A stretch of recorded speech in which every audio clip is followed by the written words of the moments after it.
السلام علیکم ورحمۃ اللہ وبرکاتہ۔ میں مفتی سید فہیم اور آپ دیکھ رہے ہیں رمضان کے مسائل۔ دوستو، آج کی اس ویڈیو میں کچھ تراویح سے متعلق سوالات آئے ہیں، ان سوالات کے جوابات ہم جاننے کی کوشش کریں گے۔ تو آئیے، سب سے پہلا سوال ہے جماعت والی تراویح کا طریقہ کیا ہوگا، یعنی ٹھہرنے کی کیا ترتیب ہونی چاہیے۔ تو دوستو، جب تراویح کے لیے ہم نماز پڑھیں گے تو دو شکلیں ہوں گی، امام کے ساتھ ایک مقتدی ہوں گے یا ایک سے زائد ہوں گے۔ اگر ایک مقتدی ہوں اور وہ مرد ہوں تو انہیں چاہیے کہ وہ امام کے تھوڑا ذرا سا پیچھے، ایک بالشت پیچھے، یا آپ سمجھ لیجئے 1 فٹ پیچھے رائٹ سائڈ میں وہ ٹھہریں گے اور نماز ادا کریں گے۔ اگر ایک سے زائد ہوں اس وقت میں مقتدیوں کو چاہیے کہ وہ بالکل پیچھے والی صف میں ٹھہریں اور نماز ادا کریں، یہ ان کا طریقہ ہوگا۔ اگر عورت ہو، خاتون کوئی ہو، تو چاہے وہ ایک ہوں چاہے ایک سے زائد ہوں، انہیں پیچھے کی صف میں ٹھہرنا ہوگا۔ اگر خاتون ایک بھی ہو تو برابر میں، یعنی کہ امام صاحب کے بالکل پیچھے ٹھہرنے کی گنجائش نہیں ہے، یہ طریقہ غلط ہوگا۔ تو یہ تراویح کے لیے ٹھہرنے کا یہ طریقہ ہوگا۔ آئیے، ایک اور سوال ہے، تراویح میں کیا پڑھیں؟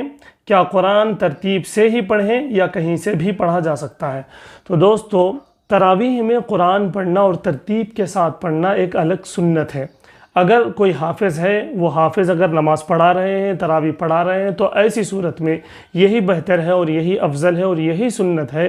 یہ بھی ایک سنت ہے، بلکہ میں یوں کہوں کہ تراویح کے اندر ترتیب سے قرآن کریم کا پڑھنا یہ بھی ایک الگ سنت ہے، اور تراویح کا پڑھنا ایک الگ سنت ہے۔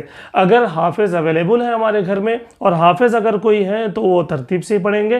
اگر کوئی حافظ نہ ہو تو اس وقت میں ہمیں جہاں سے قرآن کریم یاد ہے ہم وہاں سے قرآن کریم پڑھ سکتے ہیں۔ کسی کو سورہ یاسین یاد ہوتا ہے، سورہ واقعہ یاد ہوتا ہے، سورہ ملک یاد ہوتا ہے، سورہ جمعہ یاد ہوتا ہے، اسی طرح آیت الکرسی یاد ہوتی ہے۔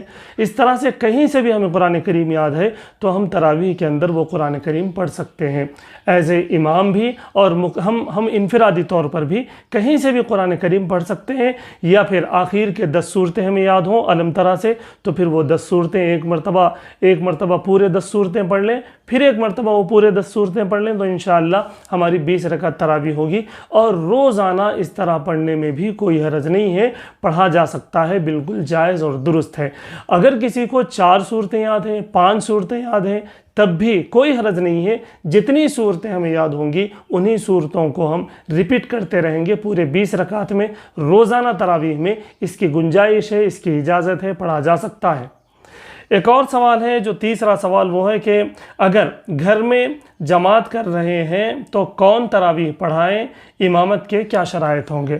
بہت اچھا سوال ہے دوستو۔ اگر گھر میں، چونکہ آج کل لاک ڈاؤن چل رہا ہے اور گھروں میں ہی تراویح پڑھی جا رہی ہے، تو اس وقت میں گھر میں سب سے اچھا قرآن جاننے والے جو ہیں، قرآن پڑھنے والے جو ہیں، انہیں چاہیے کہ وہ امامت کریں، اور سب میں زیادہ جو مسائل جانتے ہوں، امامت کے مسائل یا پھر نماز کے مسائل جو جانتے ہوں، سب میں زیادہ، ظاہر سی بات ہے کہ کچھ نہ کچھ کمیاں ہوں گی، لیکن جو زیادہ جانتے ہوں گے، جو اچھا پڑھنا جانتے ہوں گے، سب سے اچھا پڑھنا جو جانتے ہوں گے قرآن کریم، وہی امامت کریں گے اور انہی کی امامت میں سب اقتداء کریں گے۔ ایک اور بات لوگوں کے ذہن میں ہے کہ کیا کسی کے داڑھی نہ ہو تب بھی وہ امامت کر سکتے ہیں؟ دوستو، بغیر داڑھی والوں کی امامت بالکل مکروہ ہے۔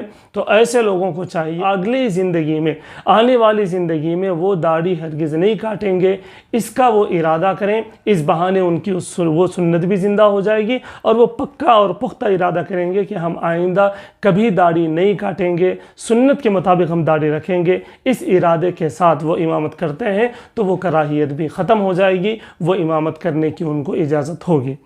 ایک اور سوال ہے، کیا مسجد کے پڑوس میں رہنے والے مسجد کے مائک کی آواز سے اپنے گھر میں تراویح پڑھ سکتے ہیں؟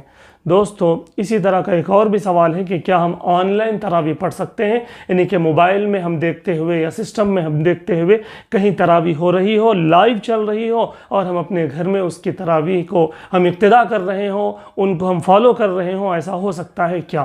دوستو یہ بالکل جائز اور درست نہیں ہے، اس لیے کہ جماعت کے لیے اتحاد مکان یعنی کہ ایک ہی جگہ پر امام کا ہونا، ایک ہی جگہ پر مقتدیوں کا ہونا یہ ضروری ہے۔ اس لیے اگر محلے کی مسجد میں یا پڑوس کی مسجد میں مائک آواز سے لگا دیا جائے یا پھر گھر میں اس کا کنیکشن لے کر سپیکر لگا دیا جائے اور نماز پڑھنے کی ہم کوشش کریں، یہ بالکل جائز نہیں ہے۔ اسی طرح کہیں پر تراویح چل رہی ہو اور لائیو ہم ٹیلی کاسٹ کرتے ہوئے ان کی اقتداء ہم کریں، اس کی بھی اجازت نہیں ہے۔ ایسا تراویح نہیں پڑھی جا سکتی۔ میں امید کرتا ہوں کہ آپ حضرات کو یہ مسائل سمجھ میں آ گئے ہوں گے، اور میں خواہش کرتا ہوں کہ آپ ان مسائل کو خوب سے خوب شیئر کریں۔ اگر آپ ہمارے چینل پر نئے ہیں تو ہمارے چینل کو ضرور سبسکرائب کریں۔ جزاک اللہ خیر۔